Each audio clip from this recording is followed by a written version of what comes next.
Hoje convido você que me acompanha aqui neste canal a ouvir a continuação da mensagem Ele morreu por você, parte 2, a qual estarei explicando em detalhes João 3,16, um dos textos mais conhecidos e mencionados de toda a Bíblia. Muitos dizem por aí que nenhum outro versículo explica tão bem a relação de Deus com a humanidade. E isso é uma pura verdade, sabia? Porque esse verso ele fala do amor incomparável de Deus por cada um de nós. Esse pequeno texto nos faz refletir na capacidade de amar alguém sem esperar nada em troca, do jeitinho que Deus nos ama. Mesmo sem a gente merecer, Deus nos amou tanto que enviou o Filho dele para morrer por mim e por você. E o mais impressionante disso é que ele não esperou nada em troca. Simplesmente ao sacrificar o seu filho, ele nos deu de presente a chance de ter a oportunidade de alcançar a vida eterna.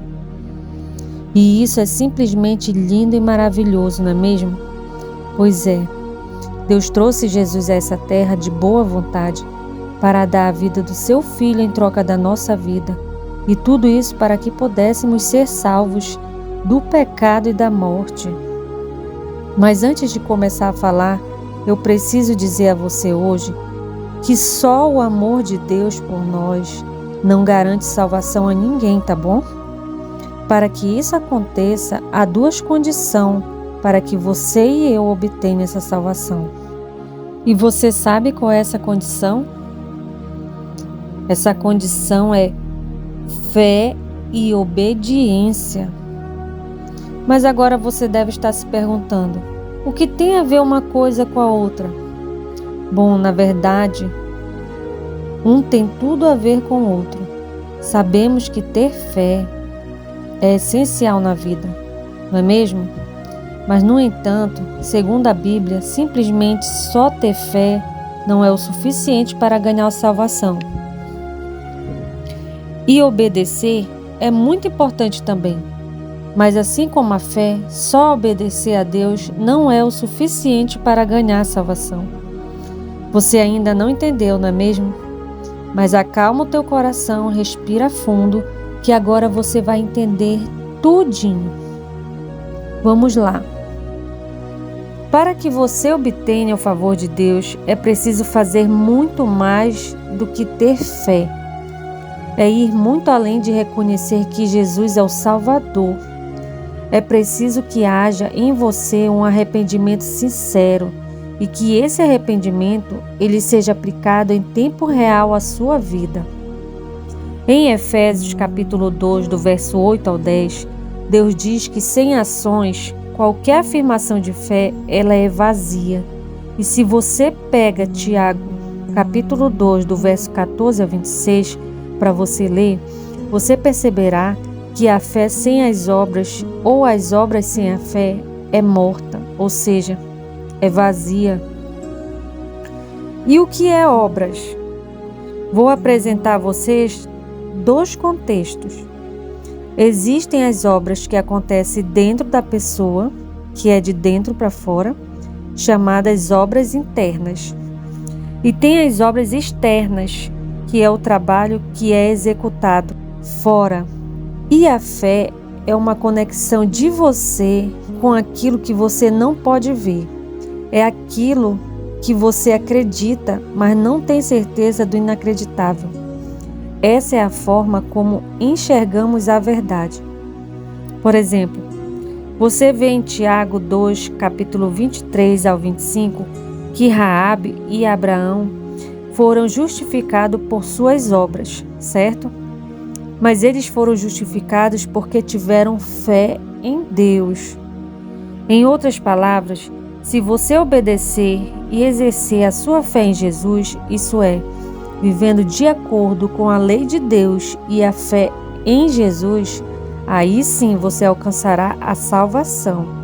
E como você pode ver, a fé e as obras, elas andam de mão dadas. Portanto, saiba então que é pela fé e a obediência à lei que nós nos tornamos participantes da graça de Deus. Está descrito em Gálatas capítulo 2, do verso 16 ao 21. Paulo ainda nos explica da seguinte maneira, em 2 Coríntios capítulo 5, do verso 14 ao 15, que a gratidão sincera pelo sacrifício de Jesus deve nos motivar a fazer mudanças em nossa vida. E isso quer dizer que a prioridade da nossa vida deve ser Deus e praticar a sua palavra. E isso engloba tudo, mudanças, valores, escolhas e tudo o que fazemos aqui nesse mundo.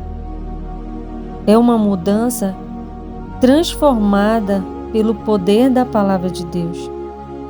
Meu amigo e minha amiga, não se iluda como o irmão mais velho do filho pródigo, que pensou que seria salvo somente por suas obras externas, porque ninguém vai ser salvo só por ser obediente, assim como ninguém será salvo somente por ter fé.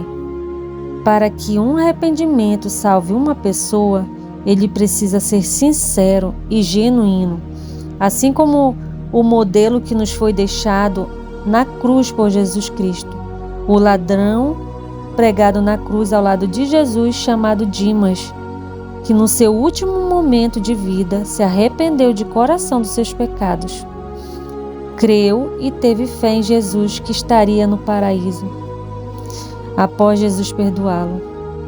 Está descrito em Lucas, capítulo 23, do verso 39 ao 43.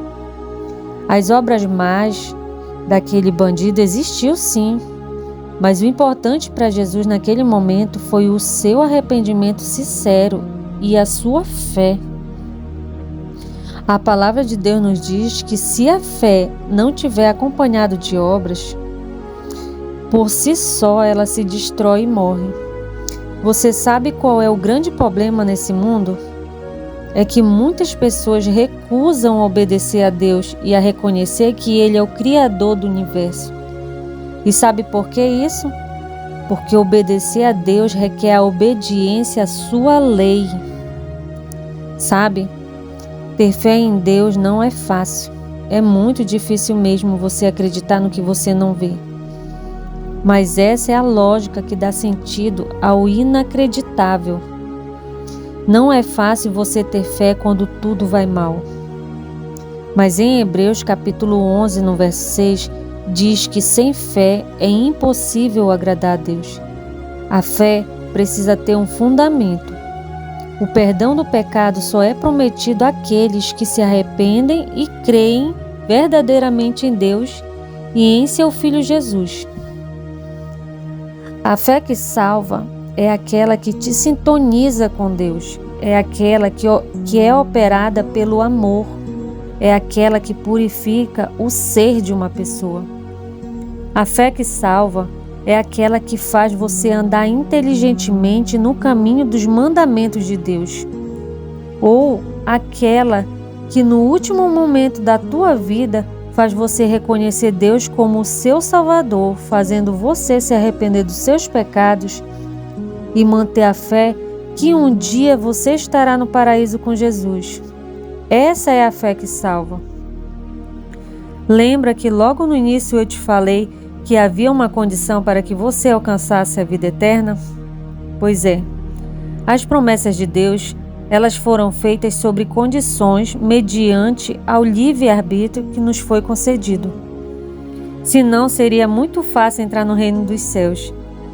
E não pense você que essa condição foi criada para dificultar nossa vida, porque não foi. Mas sim para nos dar o livre-arbítrio para que pudéssemos escolher por nós mesmos. Agora, se acaso você escolher errado, meu amigo, não venha culpar a Deus por isso, porque foi a sua escolha e não a dele. Porque se fosse pela vontade de Deus, Ele não deixaria ninguém ficar de fora do paraíso. Mas infelizmente, por conta do pecado que entrou no mundo, nem Deus e nem o seu Filho Jesus podem interferir nas nossas escolhas. Mesmo sem interferir no livre-arbítrio, Deus encontra sempre um meio para chamar nossa atenção. Por exemplo, essa mensagem que você está ouvindo agora é um dos meios de Deus te convidar te alertar e também tocar o teu coração. Quando Deus fala em obediência, Ele sempre está se referindo à sua lei, aos 10 mandamentos, o qual retrata o nosso compromisso para com Deus e o nosso compromisso para com o nosso próximo. Os mandamentos de Deus, ele é um espelho da nossa vida. É um espelho que nos mostra a nossa sujeira, para que a gente possa limpá-la. Assim é a lei de Deus. Ela existe justamente para nos mostrar os nossos pecados. E qual pecado é esse? 1 João capítulo 3, do verso 4 ao 24, diz que esse pecado é a transgressão da lei de Deus. A lei também existe para nos ensinar e reparar os nossos erros. Os 10 mandamentos, ele reflete o caráter de Deus. Êxodo 20, do verso 1 ao 17, mostra que Deus requer de nós uma obediência perfeita. E essa obediência que ele fala, ela se divide em 2 tábuas da lei. A primeira tábua, do 1º ao 4º mandamento, e a segunda tábua, do 5º ao 10º mandamento. E em Mateus capítulo 22, do verso 34 ao 40, diz que temos que amar a Deus com todo o nosso coração e entendimento. E em Romanos capítulo 13, do verso 8 ao 10, diz que o segundo é semelhante ao primeiro. Temos que amar o nosso próximo como a nós mesmos. Sabe, no mundo também existem leis que, se você violar, você será punido. Ou seja, terá consequências também. A lei de Deus funciona da mesma forma. Não pense você que as consequências pela sua desobediência à lei de Deus é diferente das consequências da sua desobediência às leis terrenas, que não é não. Assim como as nossas leis terrenas, a lei de Deus também tem que ser respeitada e obedecida. Portanto, saiba que os mandamentos de Deus são 10. Então, se você tira ou exclui um desses mandamentos e assim ensina a outras pessoas, Jesus diz que você se torna culpado de todos. E isso está descrito em Tiago, capítulo 2, do verso 10 ao 11. Eu quero dizer a você o seguinte, que se o 4º mandamento da lei de Deus é o que você ignora, fique sabendo que esse é o único mandamento dessa lei que mostra Deus como Criador do céu e da terra. Assim como a lei magna, que rege o nosso país em diversas instâncias, que é liderado pelo presidente da República. Você entende?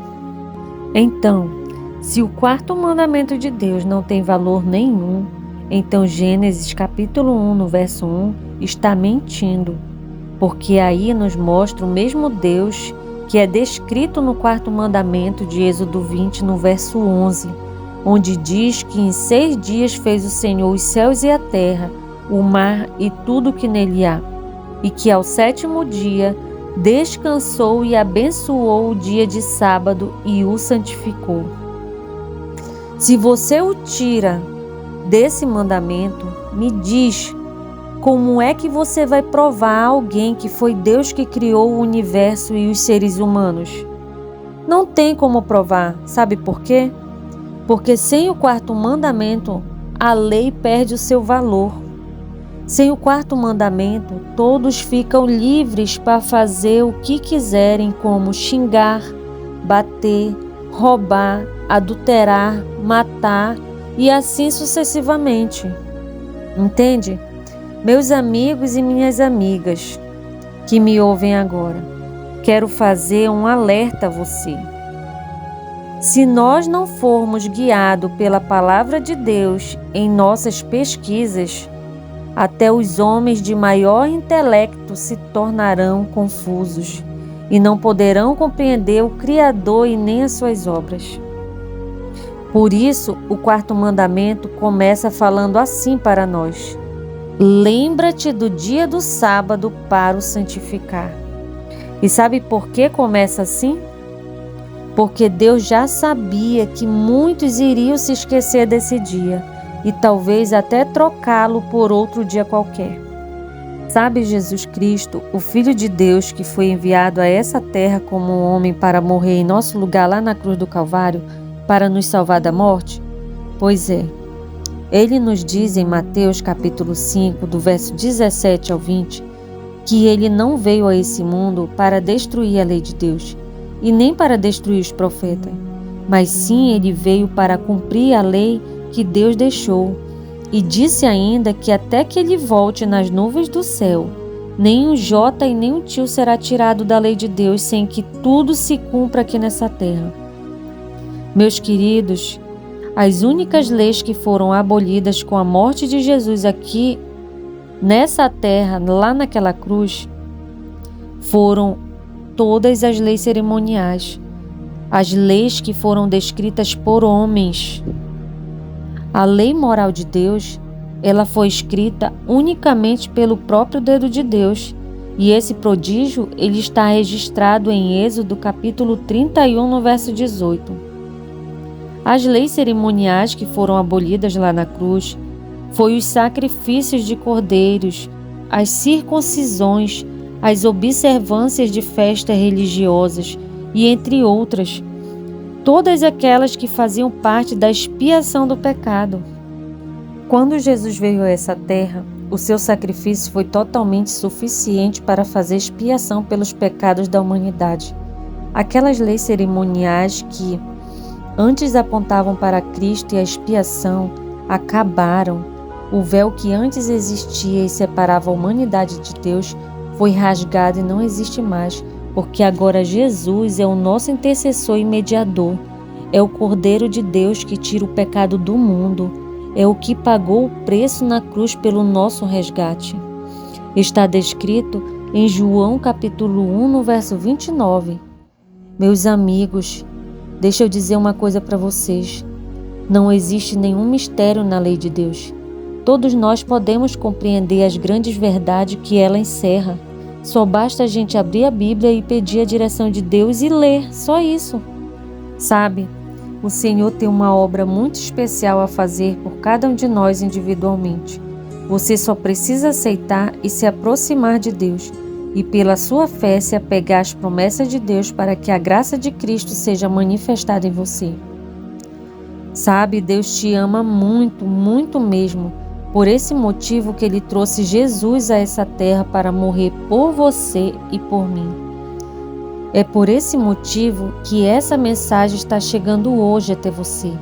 Talvez você esteja agora em outro aprisco ou esteja longe, mas não importa, pois saiba que assim como você, Deus tem outras ovelhas que também estão espalhadas em outros apriscos e que no seu devido tempo voltará para o redil de Cristo.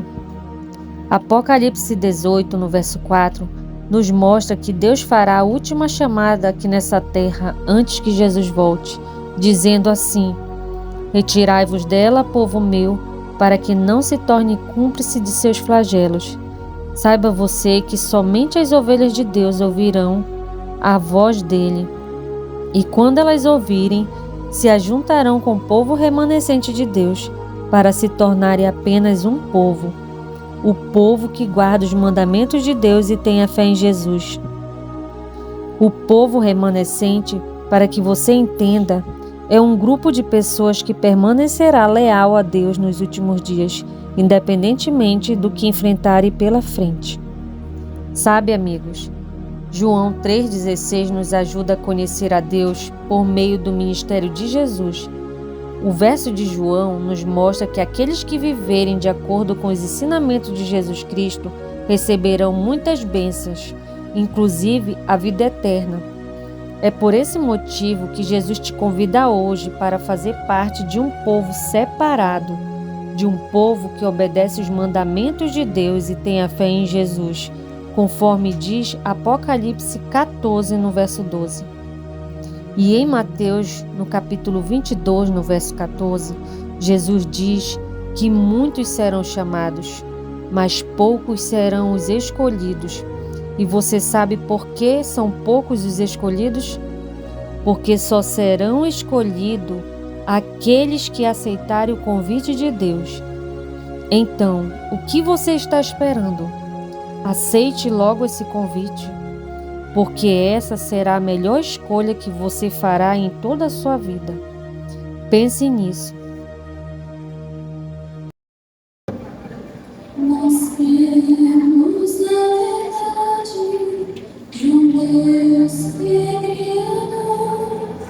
Nós cremos na verdade da Trindade, um só Deus. Nós cremos que a Bíblia é a palavra do Senhor. Nós cremos